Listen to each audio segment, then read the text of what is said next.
ఇది కేవలం media సీఈఓలకి, senior రిపోర్టర్స్కి, కెమెరామ్యాన్స్కి, రిపోర్టర్స్కి వినండి. మీడియా ఓనర్స్ అమ్ముడు పోయారు, ఒకరిద్దరు తప్ప. ఇంత పెద్ద ఆర్డర్ ఇవాళ వస్తే ఒకడైనా లైవ్ ఇచ్చాడా? ఒక ఛానల్ లైవ్ స్టార్ట్ చేసి ఆపేసింది. 2 ఛానల్ తప్ప టాప్ 10 ఛానల్లో ఎవరూ రాలా. నేను చెప్తున్నాను, ఇలాంటి ఆర్డర్ ఎవడైనా తెచ్చాడా? ఏప్రిల్లో ఎలక్షన్ వద్దు, మేలో ఎలక్షన్ పెట్టమని మార్చి 14ని హైకోర్టు ఆర్డర్ ఇచ్చింది. ఎలక్షన్ కమిషన్ ఒప్పుకున్నారు. అందుకనే దేశాయ్ గారు ఏమన్నారు, మేము ఎలక్షన్ 4th ఫేజ్లో పెడుతున్నామని ఇవాళ కోర్టులో ఆర్డర్ ఇచ్చారు. కౌంటింగ్ వెంటనే చేయమని మరలా ఇవాళ ఆర్డర్ ఇచ్చారు.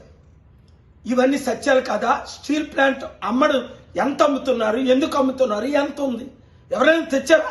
చరిత్రలో 3 సంవత్సరాలు అయింది, చాలా మంది పిల్లేశారు.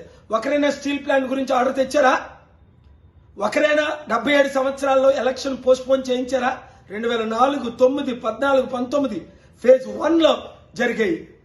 ఇప్పుడు ఫేజ్ 4లో జరుగుతున్నాయి. మీడియా ఓనర్స్ గమనించండి. నేను శపించానంటే మీరు మీ కుటుంబాలు నాశనం అయిపోతాయి న్యాయం చేయకపోతే. పనికిమాలందరికీ లైవ్ కవరేజ్ ఇస్తారా? రిపోర్ట్ చేస్తారా? ఫ్రంట్ పేజీలో చూపిస్తారా? పేర్లు చెప్పను. దేవుడు మీ కుటుంబాన్ని సర్వనాశనం చేయకపోతే నా పేరు కేఏపాల్ కాదు. దేశం కొరకు వచ్చాను, రాష్ట్రం కొరకు వచ్చాను, ప్రజల కొరకు వచ్చాను. మీ కులంలో పుట్టలేదనా నన్ను ఇలా చూస్తున్నారు? ఆ ప్యాకేజ్ టార్గెట్ ఇస్తా, డే అండ్ నైట్ ఇస్తాడా? ఒక్క పని చేయని మోదీకి డే అండ్ నైట్ ఇస్తారా? ఓటు బ్యాంక్ లేని శర్మిలాకి మీరు డే అండ్ నైట్ 3 సంవత్సరాలు తెలంగాణలో కవరేజ్, ఇప్పుడు ఆంధ్రాలో కవరేజ్ ఇస్తారా? ఇదా మీరు చేస్తుంది న్యాయం? మీడియా రిపోర్టర్స్ ప్రజలకు చెప్తాను, ఏ ఛానల్ వాచ్ చేయొద్దని. అంతేకాకుండా ఓనర్లు ఎవరు, ఎలా సంపాదించారు డబ్బులు, పిల్లేసి మీ ఎంట పడతా. ఇప్పుడు మెగా కృష్ణారెడ్డికి ఎలాగైతే పిల్లేసి నేను ఎంట పడుతున్నాను, ఎవరిని క్షమించను, దేవుడు క్షమించడు, నేను క్షమించను, ప్రజలు క్షమించను.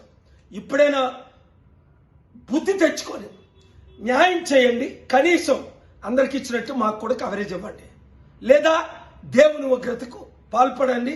చరిత్రహీనులు కండి.